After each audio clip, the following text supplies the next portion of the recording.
One of my favorite used bookstores is the Eagle Eye bookstore. It's over in Decatur.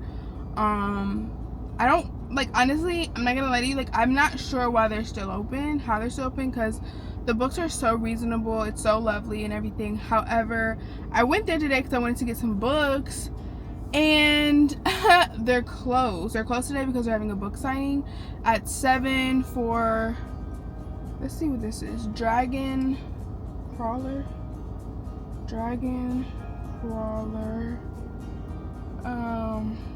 It's called Dungeon Crawler Carl by Matt Dinniman.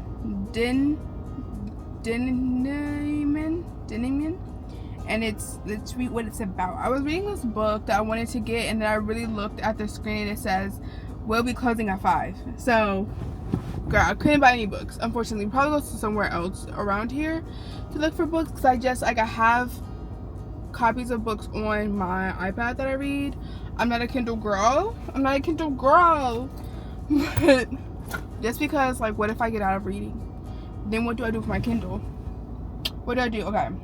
Synopsis. I'll read the other one from Goodreads. It might be spoilers, so just heads up. The apocalypse will be televised. A man, his ex-girlfriend's cat, a sadistic game show unlike any other in the universe, a dungeon crawl where survival depends on killing your prey in the most entertaining way possible.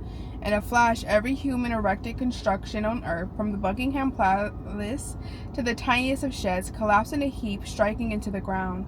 The building and all the people inside have been autonomized and transformed into a dungeon, an 18-level labyrinth filled with traps, monsters, and loot. The dungeon's so enormous it cycles the entire globe. Only a few dare to venture inside, but once you're in, you can't get out. And what's worse, each level has a time limit. You have but days to find a staircase to the next level down, or it's game over. I'm sorry, I'm so intrigued. Okay. I'm so intrigued. Okay. It's giving like Saw almost, but like not. Okay. In this game, it's not about your strength or your dexterity. It's about your followers, your views, your clout. It's about building an audience and killing those goblins with style. You can't just survive here. You gotta survive big. You gotta fight with vigor, with excitement. You gotta make them stand up and cheer. And if you do that with that it factor, you may find yourself with the following. That's the only way to truly survive in this game, with help of loot boxes dropped upon you by generous benefactors watching from across the galaxy. It's called Dungeon Crawler World, but for Carl, it is anything but a game. It has a 4.53 star rating review. There are about 29,000 reviews on Goodreads. And I'm kind of intrigued. It's giving Saw to a certain extent. But then it's also kind of giving me a little Hunger Games a little bit. It's giving me a little Hunger Games. And then I don't know, it's giving horror. Okay. I feel like I want to read it. I don't know. The first cover of this is very much something I would not read, and I'm a judger by, hold on, let me see, can you see? Like, that's what I'll put on the screen. That's what it looks like, and that's definitely something I'm like, I would not watch that. I would not read that. Anyway, we're gonna go and try to find another bookstore or something, because I don't know. Anyway, I'm gonna go. I'll see you at the next store.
have some books.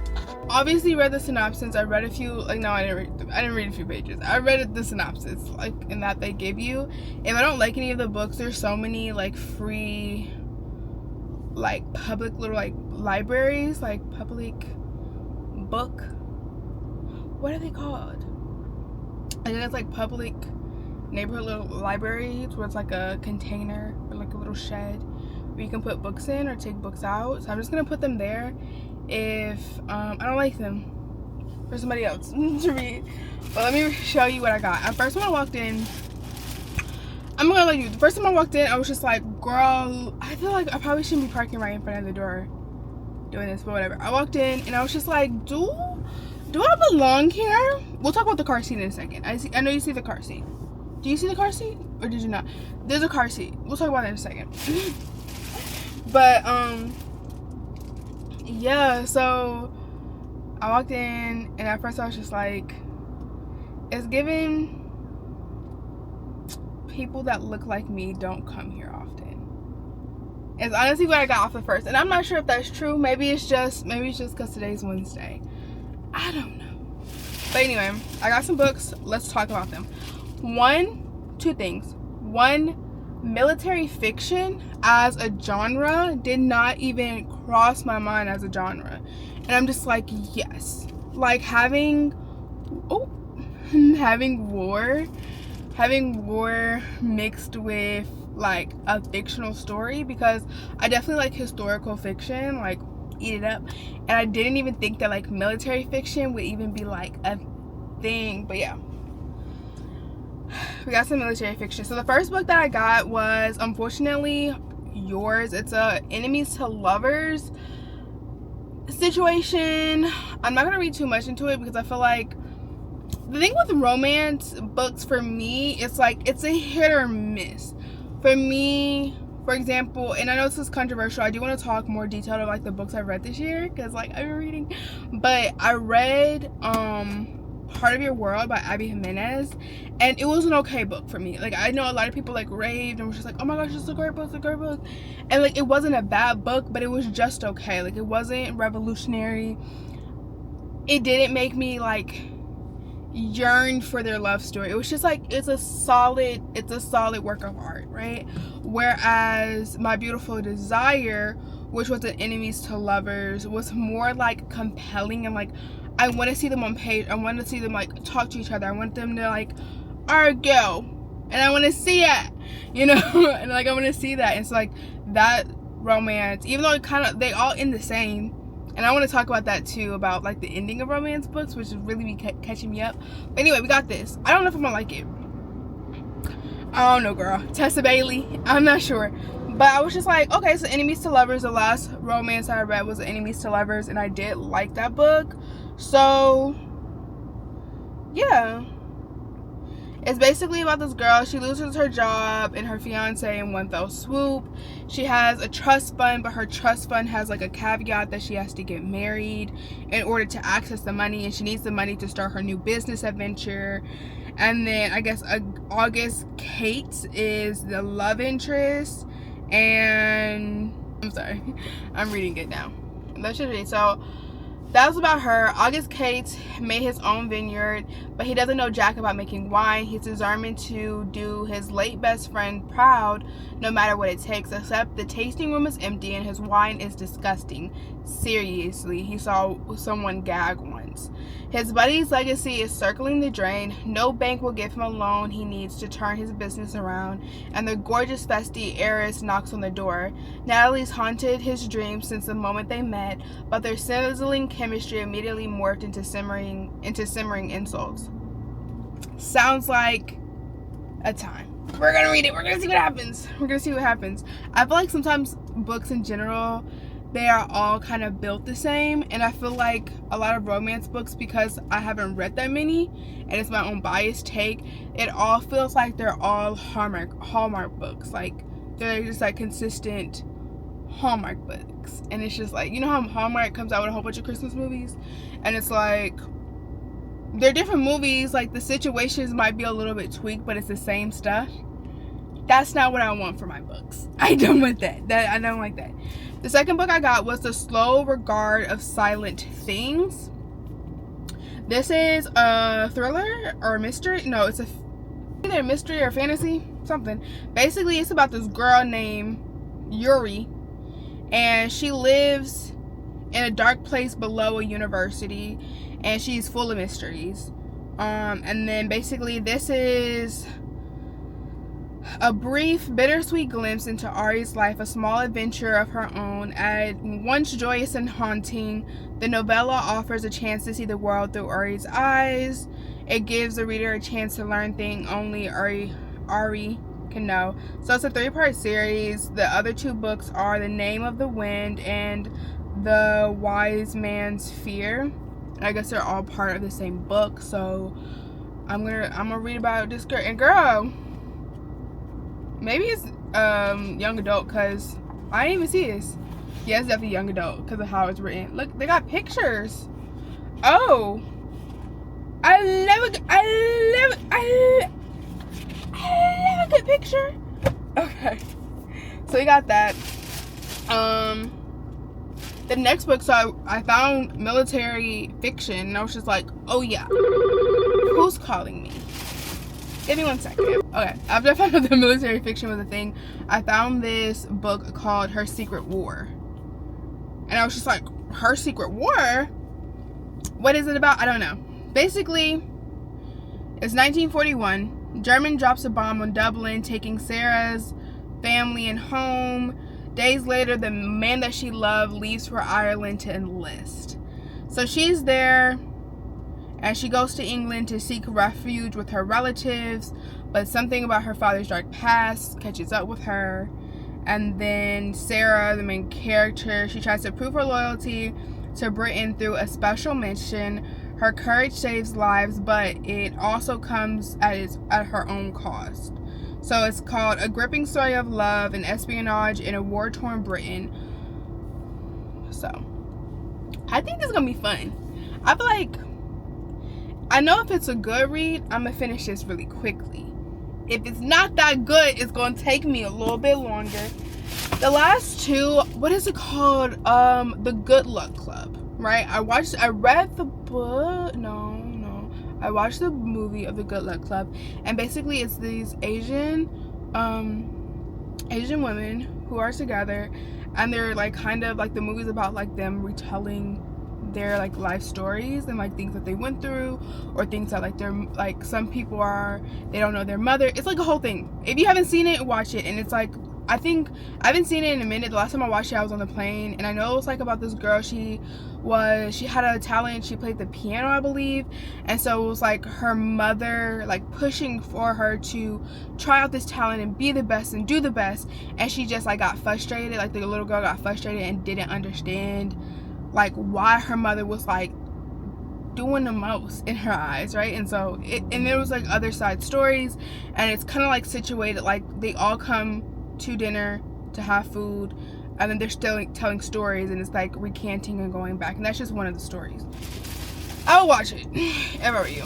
So anyway, I bring that up because I'm really liking like Asian American stories, whether that is like Japanese, Korean, Chinese, because one, I feel like, especially if the author who's writing it is of that nationality or that ethnicity, it's really enjoyable because I get a little bit of a tidbit on their cultural nuances and like things that are to them, and it's like interesting. It's like learning but also getting a story, and I find it very helpful. Anyway, so the first book is called Flowers for Mei-Ling, I believe, or the American version. I don't know if that's Chinese by birth, Eurasian by blood. Mei-Ling Wang's extraordinary life is a mirror of our time.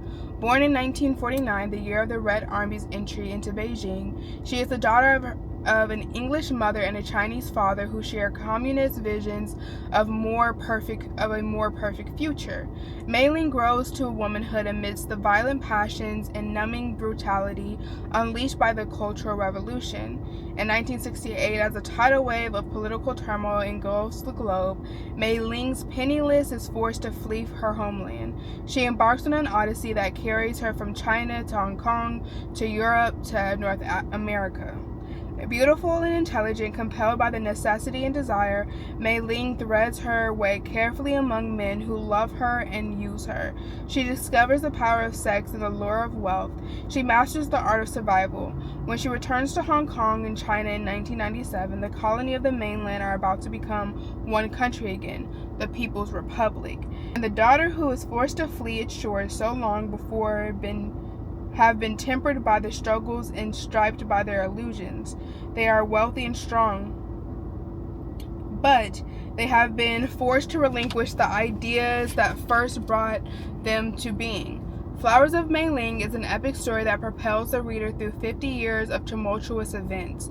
It is a panoramic first novel. Lorraine Lachs joins the company of ambitious novelist who explore public affairs, private passions of understanding and conviction. She makes history live. And this is her. What a compelling story. We're going to read it. We're going to read that one. I don't really know, but. And then the last one is called Snowflower and the Secret Fan. This one interests me. Oh, this one interests me. I think for me, I'm very interested, like, not necessarily in women's studies widely. I guess a little bit in women's studies. But specifically talking about how women rally together to survive in a society and a structure that was deemed to break them. I don't know. Seeing women's fortitude, even though it's kind of like discounted so many times, is very, I don't know, grounding. So this book says, in the 19th century China, in a remote Henan country, a girl named Lily, at the tender age of 7, is paired with a lutong, or old same, in an emotional match that will last a lifetime. The old same, I'm guessing it's a marriage match? I don't know. Snowflower introduces herself by sending Lily a silk fan on which she has written a poem on Inishu, a unique language that Chinese women created in order to communicate in secret, away from the influence of men. As the years pass, Lily and Snowflower send messages on the fan and compose stories on a handkerchief, reaching out of isolation to share their hopes, dreams, and accomplishments. Both endure agony of foot binding and together reflect upon their arranged marriages, share loneliness and the joys of tragedy of motherhood. The two find solace developing a bond to keep their spirits alive, but when a misunderstanding arises, their deep friendships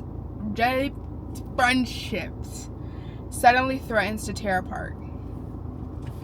That sounds really sad. So we went and we looked at books. That was a long. Hopefully you guys didn't get tired of me talking about books, because we're gonna be talking about books a lot. One last thing before I leave you guys for today. What happened? Oh, the book that I'm reading. I'm gonna talk about it real quick, and it's gonna be a little bit of spoilers. So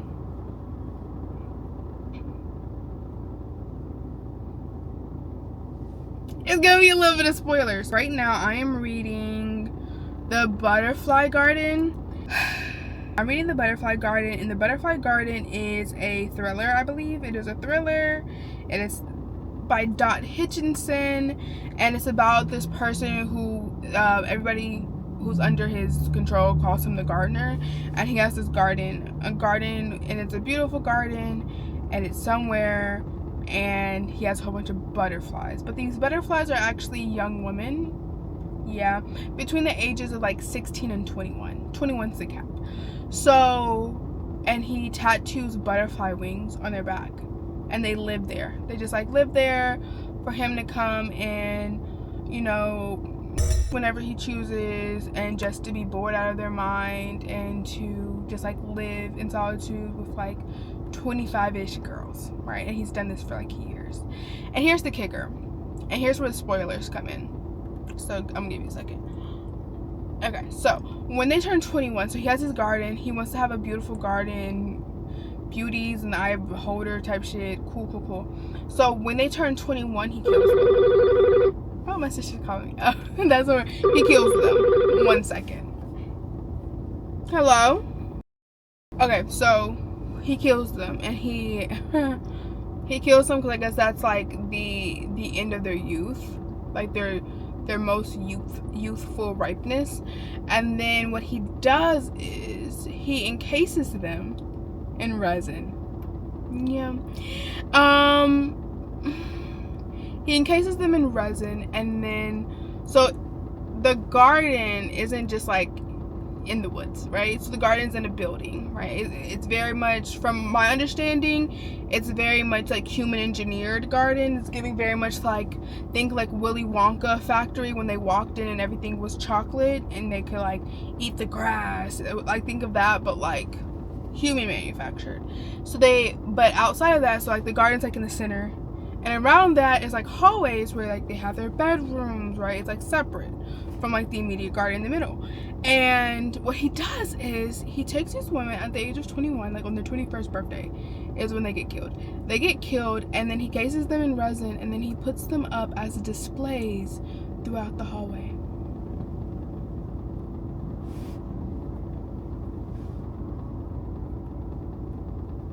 And so all the girls, so they get there like at earliest. He doesn't take anybody under 16. So at the earliest they get there at 16. And then he kills them at 21. So the book is basically trying to figure out what happened. Like, there's a main character. And I'm like, I'm like irritated, but then I'm just like, what in the world is going on? Like, what in the world? Anyway, that's the book that I'm reading.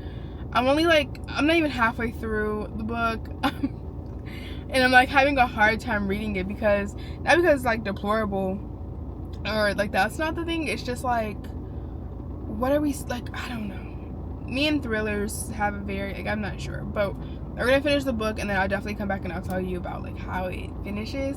Hopefully I can finish it before like the end of this week, because I'm ready. It's one of those things where like the book isn't bad, I'm not hating it, but I'm ready to get on to the next book. Because it's just like, the fuck. Anyway, that's all for today.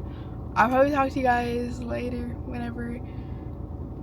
I do kind of want to go back to the Eagle Eye bookstore, maybe later on this week or this weekend, just so that I can like look at some books there. I kind of decluttered my little small bookshelf, so I kind of wanted to replenish. I do have some books now, so that's good, but like maybe just replenish just a little bit more, so we'll see. But thank you for coming along the ride with me. I hope it was fun. I hope you learned something. I'll definitely tell you about the books that I'm reading, and yeah.